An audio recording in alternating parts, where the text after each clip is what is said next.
A'udhu billahi minash shaitanir rajim. Bismillahir rahmanir rahim. May Allah guide my tongue. Anything that's a benefit is from Allah. Anything that is misguidance or error is from me. I'm just making little vlog videos, just talking about, I got a lot of Christian friends and family. A lot of support from my Christian friends and family. And, it's love, you know what I'm saying? We know what it is. At the end of the day, man, I'm just inviting my Christian friends and family to take a deeper and closer look at Islam. I loved my past wife, you know what I'm saying? My wife who passed away. She was Christian, she talked to me about Islam before she passed. Allahu A'lam, Allah knows best, definitely her character and her conduct was a believer, you know what I'm saying? No matter what faith you follow, her character and her conduct was top tier, you know what I'm saying? And that's probably why I, loved her the way I loved her. But you know what I'm saying? One of the things that I ain't gonna say it's a regret, but one of the motivating factors in me, doing these little vlogs was I never got a chance to pray with her. You know what I'm saying? We never got a chance to pray together. And that's something that, I always wanted to do. And, unfortunately, I wasn't able to do. Lead her in Salat. We prayed together, but I was never able to lead her in Salat. Yeah, I regret that. And also, one of the things, at her funeral, it was just, at her funeral, there was just, there's images of white Jesus everywhere, you know what I'm saying, at the church that her family held the funeral at. And it's just like, people can say what they want to say, Jesus wasn't white, Jesus was this. The whole concept of giving God an image, you know what I'm saying? So whether you say Jesus white, black, Asian, whatever, when you see that picture, you know what I'm saying, that white Jesus, everybody knows what that is. They know that's Jesus. You know what I'm saying? So by you knowing and associating that with Jesus, whether you agree with it, disapprove of it, whatever your position is on it, just associating the image with Jesus, what does that do to your mind? You know what I'm saying? To you, like on a subconscious level. We as Muslims, Jesus, we salute him as a prophet and an example to be followed. But the only thing that's worthy of worship, we make a distinction between Jesus and God. You know what I'm saying?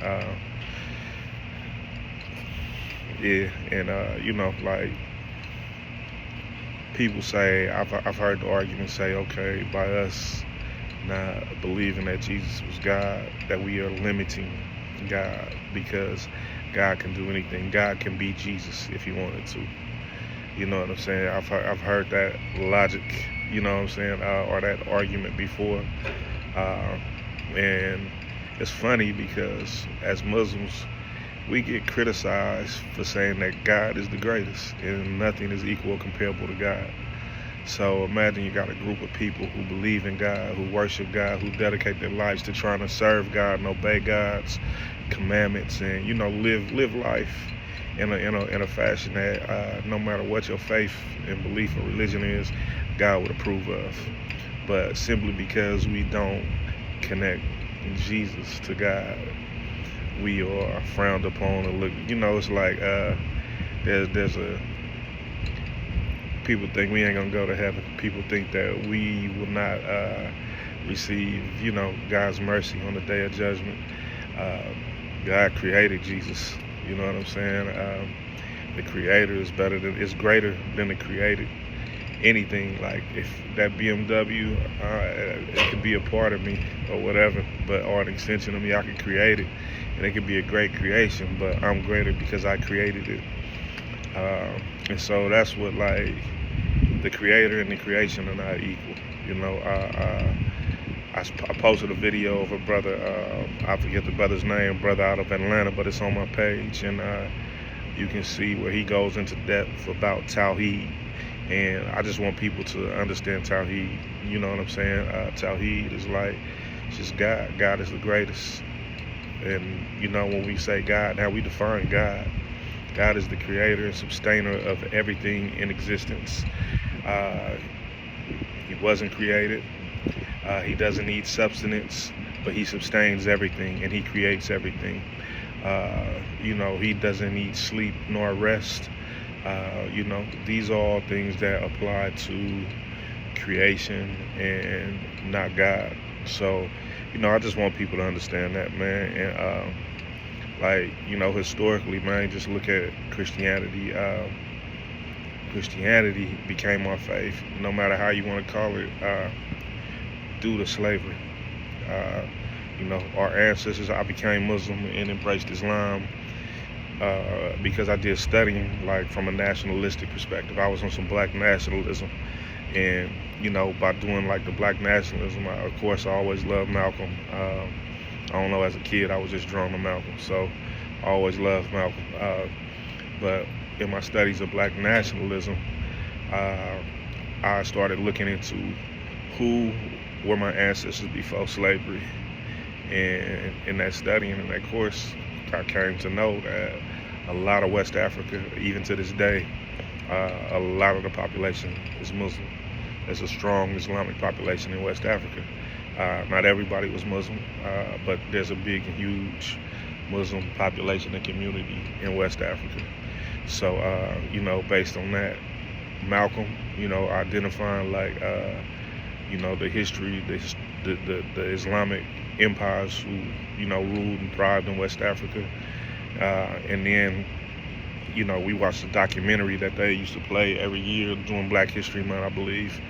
They used to, back in the day when I was younger, they used to show Roots, a mini-series called Roots. And they probably have changed and modified it too. They probably got a new Roots now, even if you do watch it. But in Roots, the main character, Kunta Kinte, he was praying. And I knew enough, by this time, I knew enough about Islam to see Kunta Kinte praying and be like, man, my ancestors was Muslims before they brought us here. I could tell by his prayer that he was Muslim. You know, when you read the book, I read the book Roots too, but when you read the book, it even gives more detail, you know, about the Islamic connection with Kunta Kinte. But in the movie, it was seeing him pray, and then, like, even how they kept track of time by counting the moons. You know, so the Islamic calendar is lunar, it's not solar. So, you know, Kunta Kinte would count the moons. And so, you know, those things like, dang, my ancestors was Muslims before they brought us here. That, and then one day downtown Oakland, I was just walking down the street, 14th and Broadway, and I met a brother who was Muslim.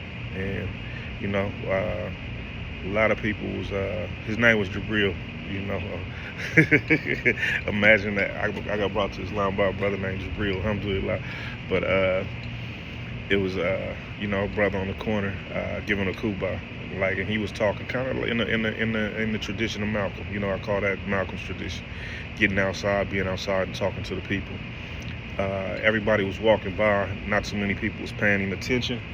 And, you know, I heard what he was saying. And so, you know, after he had like a little break in what he was saying, I asked him, I was like, everything that you're talking about right now, where'd you learn it from? And he told me where the masjid was at. The masjid was in East Oakland on 82nd and MacArthur. At the time, my cousins Ronnie and Janelle were staying on MacArthur in 82nd, right next to the masjid, like a couple houses down in the apartments by the masjid. And so what I would do was I would cut for Ronnie and Janelle, and then I would go to the masjid and I would hang with the brothers. And so, in hanging with the brothers, I got to know the brothers. Some of the brothers I remember from that era was like Ishmael, Khalid, you know what I'm saying, Rashid, you know, may Allah have mercy on his soul. Brother Iman, may Allah have mercy on his soul. Who else, you know what I'm saying? Brother Ishmael, you know what I'm saying? A lot of these brothers was from different cities, a lot of them from Richmond, you know, and so I just started hanging with the brothers, and that character, like, the character was different from what I was used to seeing, you know, even though they came from the same background and lifestyles that I came from, same environments. Islam had changed them in a way to where, like, when brothers had grievances or when they had differences, the way they resolved their issues was it wasn't like in a foul or hostile manner. It wasn't, brothers didn't get belligerent with each other. And the biggest and most shocking thing was seeing brothers apologize to each other. Like, oh, my bad, or man, forgive me, you know what I'm saying, and seeing brothers make up. That was the biggest shock to me. Going to the masjid for the first time, it was like a foreign experience. It was, I grew up, my religious orientation growing up, my family in Richmond, on my mom's side is the Richmond side of the family, on my dad's side is the Oakland side. So in Richmond, I would go to church, a Baptist church, with my great-grandmother and my grandmother on my mom's side. Church, anybody, you could watch TV and, you could see what church experience is. Sunday school, there's the choir, there's the sermon. It's very, I don't want to be disrespectful, but it can be very entertaining. And what I mean by entertaining, one of the things I say by, like, one of the differences, the reason why I use the word entertaining is because, like, it's the style of, you can learn from entertainment, you know what I'm saying? You can learn in a classroom, but the style of educating and stimulating the people in church is like, it's high energy. It's very, it can pull the emotional strings of people, more so than like a traditional teacher in a classroom would. In the masjid, it's just very, like, it was more intellectual to me. You know what I'm saying? There was less entertainment, but more intellectual. And just taking off my shoes, man, like having to go in a place of worship, take off my shoes first, that was something I had only seen at, like, maybe an Asian neighbor's house or something. You got an Asian neighbor in your neighborhood, like, even if you ain't been in their house, like, man, they take off their shoes before they go in the house. And so, that was the only comparison there. First time I prayed, making wudu, at Sheikh Abdul Kareem at Dar al-Rahman, Detroit. That's actually who taught me how to make wudu, after I took Shahada.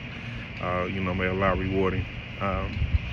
So it's like washing and cleansing myself before I stand and worship my Creator. It was just like, the only way I could describe it at that time and point in my life was, it was foreign. It was just, everything was foreign, man. Like, of course we speak, there's a different language taking place. You're taking off your shoes, you're washing before you pray. None of this is something that I was aware of prior to stepping foot in the masjid for the first time. So after hanging with the brothers for like 2-3 months, man, I was poor at the time. I was real poor. And one of the things, like, I would do and sneak off what the brothers do was eat. They would break bread, we'd go, I would be at my cousin's house hungry, and I go to the masjid and they had like a kitchen in the masjid, and brothers would, we'd be in there eating, man. And so I break bread with brothers, man. And looking back, I was like, I feel like I was kind of wrong, because I'd go over there by myself. I wouldn't tell my cousins to come with me or invite my cousins to come with me. I would just go by myself. So I may have been a little bit, out of pocket. You know what I'm saying? I should have invited my family as well, but I didn't. And Allah forgive me for that, please. Yeah. So going to eat, but I took Shahada September 1994, man, with Amir Abdul Malik, Master al-Islam. And I started to change my life. I was, prior to accepting Islam, I was young, wild, and reckless.